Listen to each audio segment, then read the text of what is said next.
Terima kasih Anda masih bersama kami di Kompas Petang, saya Cynthia Rompas. Saudara PDI Perjuangan, PKB, dan PKS mengusulkan hak angket dugaan kecurangan pemilu dalam rapat perdana paripurna usai pencoblosan. Wacana hak angket digulirkan anggota DPR RI fraksi PDI Perjuangan Arya Bima. PDIP menegaskan DPR harus jalankan fungsi pengawasannya dengan baik sebagai bentuk koreksi kualitas pemilu ke depan. Bagi yang kalangan rohaniwan, kalangan budayawan, kalangan cendekiawan menyerukan hal-hal yang perlu kita cermati betul untuk pemilu, pilkada maupun pemilu ke depan.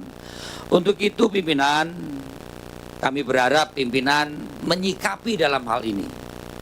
Mau mengoptimalkan pengawasan fungsi komisi, atau interpelasi, atau angket, ataupun apapun supaya pemilu ke depan, kualitas pemilu ke depan itu harus ada hal-hal yang dilakukan dengan mengkoreksi aturan-aturan kita maupun mengoptimalkan pengawasan kita sebagai anggota legislatif yang tidak ada taringnya, yang tidak ada marwahnya di dalam pelaksanaan pemilu kemarin. Walaupun tanda-tanda itu sudah kelihatan sejak awal.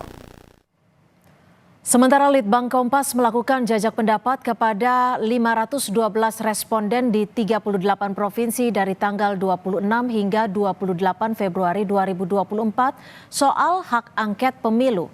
Hasilnya sebanyak 62,2% responden setuju DPR gunakan hak angket untuk menyelidiki dugaan kecurangan pemilu 2024. Sedangkan 33% tidak setuju. Sementara 49,5% responden yakin rencana hak angket mendapat dukungan mayoritas dari partai politik di DPR. Sedangkan 40,6% tidak yakin. Dalam rapat paripurna perdana usai pencoblosan pemilu 2024, sejumlah partai politik mulai menyuarakan dukungan dan penolakan terhadap wacana hak angket dugaan kecurangan pemilu. Lantas seberapa kuat dorongan parpol untuk mengajukan hak angket kepada Presiden Jokowi terkait dugaan kecurangan pemilu? Di tengah adanya isu soal skenario mengajak semua parpol masuk dalam koalisi besar di pemerintahan Prabowo Gibran.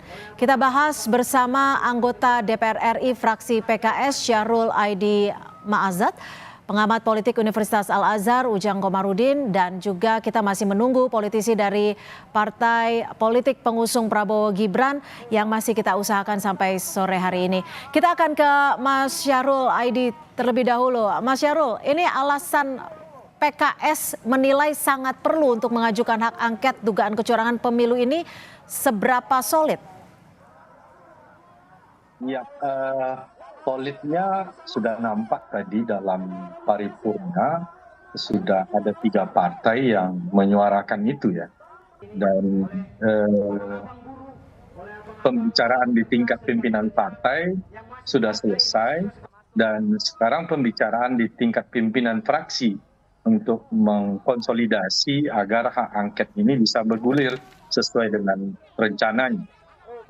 Secara umum dari partai-partai yang ada, PKS, PDI, PKB, Nasdem, dan P3 sepakat untuk menggulirkan hak angket sebagai hak konstitusional bagi anggota DPR ketika melihat ada pelanggaran, dugaan pelanggaran, dugaan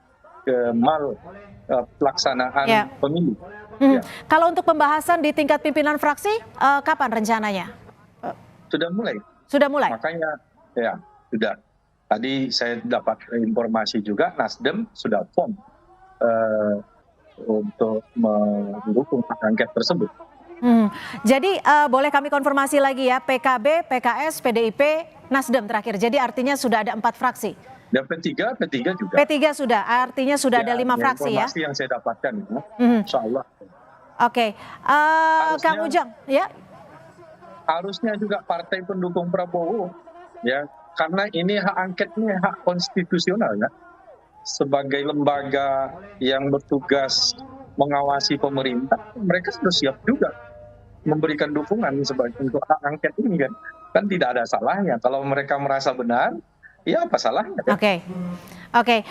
Kang Ujang, kalau dari perspektif Anda, sebenarnya seberapa krusial dan seberapa penting sih hak angket ini digulirkan? Saat ini yang terkonfirmasi 3, tapi tadi sudah diinformasikan bahwa ada 2 partai lainnya, P3 dan Nasdem juga sudah firm untuk mengajukan hak angket.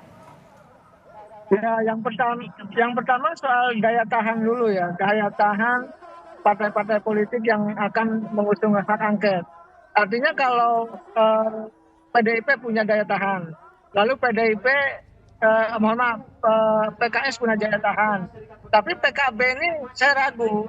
Kalau memang sekarang mendorong, tapi di tengah jalan kita tidak tahu apakah gembos atau tidak. Nah, Nasdem tadi belum menyatakan, tapi kelihatannya di pertengahan jalan akan memproses hak angket. Tapi ini juga saya ragu karena Pak Surya Paloh sudah bertemu dengan Pak Jokowi begitu. Karena PKB dengan Nasdem ini masih bagian daripada pemerintahan Jokowi Ma'ruf Amin. Sedangkan PDIP walaupun masih dalam pemerintahan, ya PDIP sikapnya sangat jelas berbeda secara diametral dengan Pak Jokowi ya. Nah, yang kedua soal urgensi hak angket, itu memang ya hak konstitusional, hak anggota DPR. Tetapi saya tadi meragukan daya tahan kekuatan dari partai-partai itu untuk konsisten mengusung hak angket itu. Oke, jadi ini artinya Anda melihat bahwa tidak cukup solid untuk menggulirkan hak angket kah? Ya, hari ini kelihatannya solid, tapi di tengah jalan itu kan bisa teramputasi, bisa tergembosi. Ya, misalkan pasti akan dicari karena hak persoalan hukum, kasus-kasus hukum yang ada pada elit-elit partai itu gitu.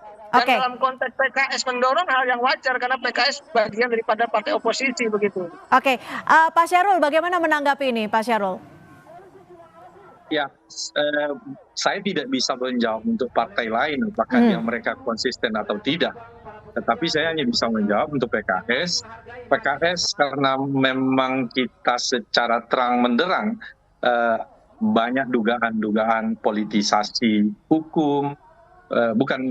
Kalau politisasi hukum bukan dugaan, nyata. Politisasi bansos, politisasi aparat.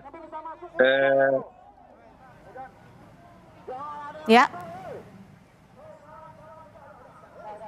Proses pemilu kemarin, maka sudah alasan untuk hak angket, dan PKS insya Allah akan menyuarakan itu karena ini adalah suara rakyat begitu.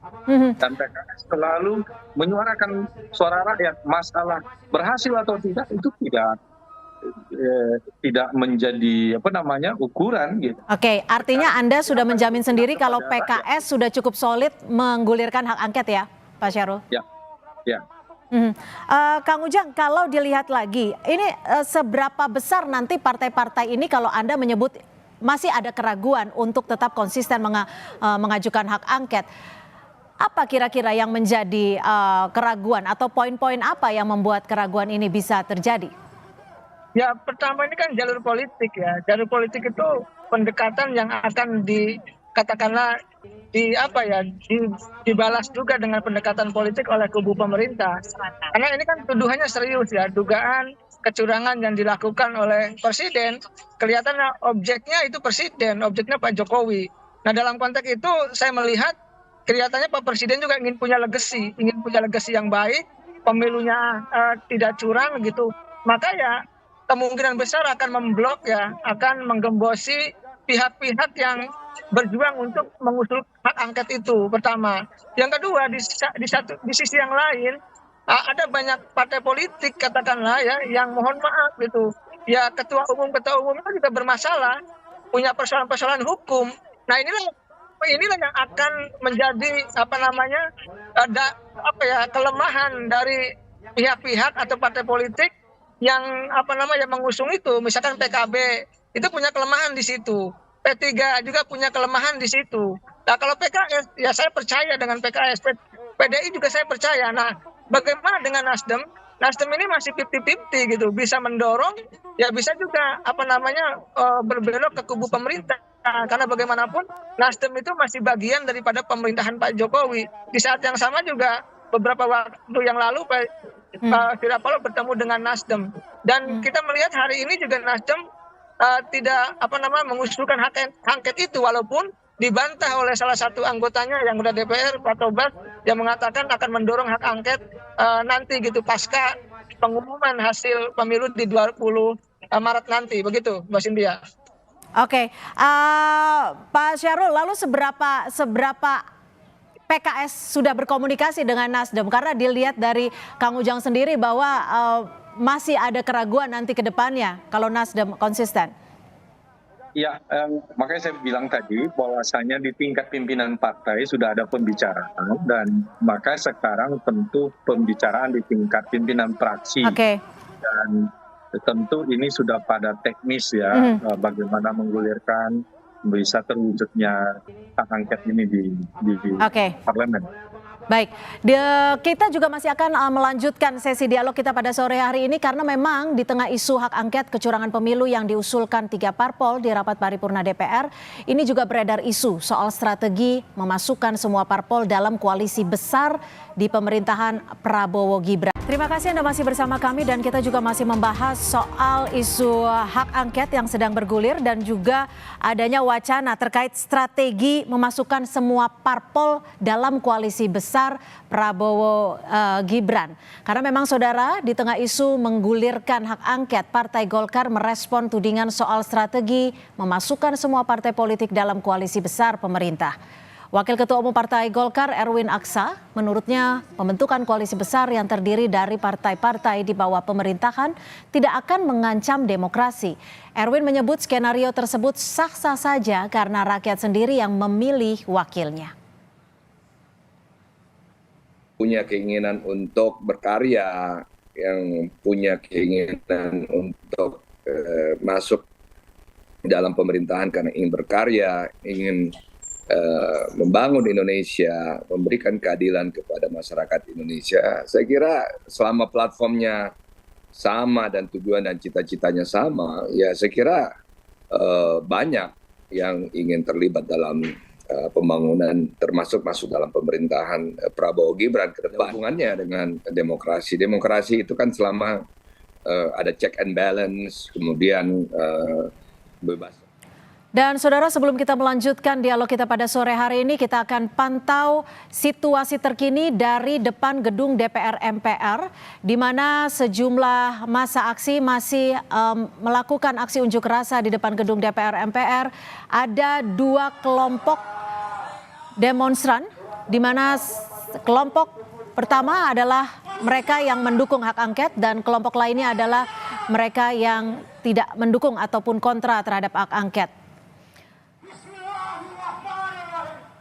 Baiklah, kita akan kembali melanjutkan dialog kita pada sore hari ini. Sudah turut bergabung Bang Ahmad Doli Kurnia, Waketum dari Partai Golkar. Selamat sore Bang Doli, terima kasih sudah bergabung bersama kami. Bang Doli, langsung saja nih, ini kan ada wacana strategi untuk memasukkan semua partai politik dalam pemerintahan Prabowo Gibran nanti. Ini benar seperti ini? Ya, sebetulnya bukan strategi atau ada upaya politik apapun ya. Kalau kita ngikutin narasi yang selama ini terus disampaikan oleh Pak Prabowo itu kan adalah bagaimana untuk membangun Indonesia ke depan ini diperlukan soliditas, diperlukan persatuan kesatuan. Makanya pada saat kemarin juga sudah diketahui hasil quick count, Pak Prabowo kan mengatakan kami membuka diri, nanti kami akan mengajak ya kawan-kawan dari 01 dan 03. Jadi sebenarnya itu dulu yang harus dipahami sebagai itikat baik, narasi yang memang selama ini dikampanyekan oleh Pak Prabowo. Jadi lebih baik kita bersatu bersama-sama, kita lupakan kemarin soal kompetisi siapa yang menang, siapa yang kalah. Untuk membangun Indonesia ke depan ini perlu bersama-sama semua elemen, semua komponen. Sekalipun itu kemarin bertarung di Pileg dan Pilpres, kira-kira begitu. Oke Bang Doli, tapi wacana untuk mengajak bergabung di koalisi pemerintahan ini ada tidak sih, karena memang hak angket ini sedang ramai digulirkan? Ya, saya kira ya kalau orang mau menafsirkan itu silakan saja. Tapi kalau bicaranya atau pertanyaannya apakah kemudian akan dimungkinkan ada partai-partai lain untuk bergabung dalam koalisi besar pemerintahan nanti yang insya Allah kalau Pak Jokowi, Pak Prabowo dan Mas Gibran terpilih, memang itu yang memang selama ini disampaikan oleh Pak Prabowo gitu. Nah soal angket ini kan soal hal yang lain ya. Kami kan selama ini bersikap ya bahwa hak angket itu adalah hak konstitusionalnya anggota DPR. Ya. Silakan saja. Boleh ada yang menggunakan, boleh juga ada yang tidak menggunakan hak itu. Nah, kami di Koalisi Indonesia Maju berpandangan kalau hanya untuk ya bahwa kalau upaya yang dilakukan untuk menyelesaikan semua persoalan di pemilu, hak angket itu bukan jawabannya, gitu loh. Oke. Nah, kalau misalnya pertanyaannya lagi, ini kan kita ingin mengetahui, mengkoreksi di mana hal-hal yang masih kurang untuk penyempurnaan yang akan datang. Nah, barusan tuh 2 hari yang lalu Mahkamah Konstitusi udah memutuskan memerintahkan kepada pembuat undang-undang yang melalui perubahan ambang batas untuk melakukan perubahan undang-undang pemilu. Nah, itu kalau kita mau koreksi ke depan, udah ada jalurnya, udah ada momentumnya, udah ada perintahnya juga dari Mahkamah Oke, Konstitusi. saya ke Pak Syarul. Pak Syarul, kalau diajak untuk bergabung dalam koalisi besar gimana PKS? Kalau selama ini rekam jejaknya PKS berada di oposisi ya, koalisinya bersama rakyat gitu. Jadi meskipun Ya. nanti ada godaan untuk bergabung, konsisten untuk tidak bergabung dengan koalisi besar? Saya katakan rekam jejak yang sudah dilakukan oleh PKS ya konsisten dia dengan perjuangan ideologi yang dia bawa. Ya bahwasanya di dalam demokrasi ada yang oposisi, ada yang berkoalisi itu keniscayaan barangkali. Ini bagian dari check and balance. Oke. Sehingga ya walaupun kemarin kan sampai akhir hanya PKS satu-satunya yang oposisi. Tawaran menteri itu sudah periode pertama Pak Jokowi sudah ada begitu. Dan masih konsisten sampai sekarang. Bang Doli, tapi kalau Anda menyebut soliditas itu penting. Tapi kalau bicara soal oposisi itu juga banyak pihak yang menilai perlu sebagai alat ataupun sebagai bentuk untuk memantau kinerja pemerintah. Bagaimana Anda menyikapi hal ini? Ya, pertama di dalam sistem presidensial yang kita pilih dalam sistem pemerintahan kita itu sebetulnya tidak dikenal ada istilah oposisi. Tetapi kita juga selama ini menjalankannya dengan cukup baik ya. Ada partai-partai yang tergabung dalam koalisi pemerintahan, ada partai-partai yang juga tidak masuk dalam koalisi pemerintahan dan itu suaranya saran masukan pandangan yang berbeda itu kritikan itu ada di DPR gitu. Nah jadi saya kira kita juga menghormati kalau misalnya ada kawan-kawan partai politik yang memang tetap memilih berada di luar pemerintahan. Buat kita itu sangat membantu karena perjalanan sebuah pemerintahan itu akan lebih baik kalau memang ada yang terus mengkritik, terus yang mengkoreksi, terus yang mengingatkan kita akan tanggung jawab kita terhadap kepentingan rakyat, bangsa, segala macam. Saya kira itu harus kita juga apresiasi kalau ada pilihan seperti itu. Tapi Bang Doli sampai saat ini sudah ada partai politik mana saja yang diajak komunikasi di luar partai pendukung Prabowo Gibran untuk diajak masuk dalam koalisi besar? Ya saya kira itu kan lebih kepada ranahnya Pak Prabowo, Mas Gibran gitu ya, ketua-ketua partai politik yang tergabung dalam koalisi Indonesia Maju. Yang saya tahu sampai saat ini kan kita ini masih menunggu hasil rekapitulasi resmi KPU ya. Tetapi terakhir yang disampaikan seperti yang saya sampaikan tadi, yang disampaikan oleh Pak Prabowo adalah Pak Prabowo dengan senang hati terbuka kalau misalnya ada. Tapi sudah mulai ya pendekatannya ya Bang Doli? Sudah ada beberapa parpol? Secara formal belum ada ya setahu saya ya. Karena tadi semua kan kita lagi konsentrasi nih. Konsentrasi untuk menunggu hasil rekapitulasi resmi KPU. Oke, jadi baru secara informal? Enggak, saya enggak tahu. Saya karena memang saya bukan dalam kapasitas itu. Kalaupun itu dilakukan, itu kewenangan atau ranahnya ada di Pak Prabowo dan Mas Gibran dengan di ketua umum partai politik yang tergabung dalam koalisi Indonesia Oke. Maju.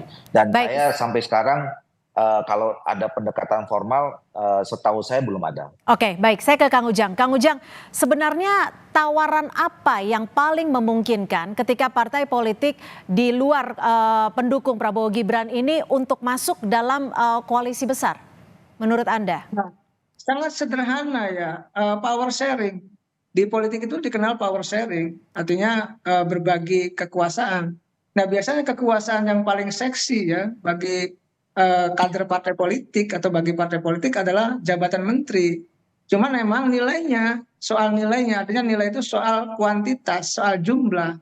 Katakanlah kalau misalkan Nasdem dikasih 2 atau 3, ya bisa saja bergabung ke koalisi pemerintah begitu. Oke, jadi Kita power tidak tahu. sharing yang paling memungkinkan ya dalam hal ini Paling menteri ya. memungkinkan. Seperti itu.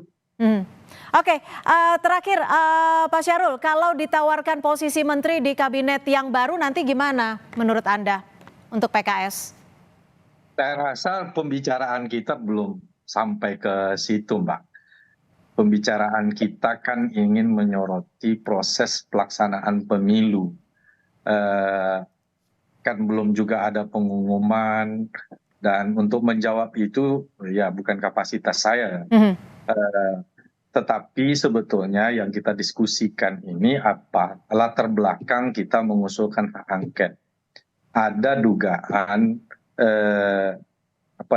kecurangan, ada politisasi hukum, ada politisasi bansos, ada politisasi aparat, dan ini yang menyuarakan tidak hanya rakyat biasa, guru besar, rektor, dan akademisi yang mereka tidak punya latar belakang. Baik, artinya sampai saat ini PKS masih akan terus berupaya untuk menggulirkan hak angket dan juga beberapa partai politik lain untuk memeriksa ataupun melakukan penyelidikan terhadap dugaan kecurangan di pemilu. Terima kasih sekali lagi Pak Syahrul Aidi Mazat dan juga Kang Ujang Komarudin dan juga Bang Ahmad Doli Kurnia sudah bergabung bersama kami di Kompas Petang. Selamat sore.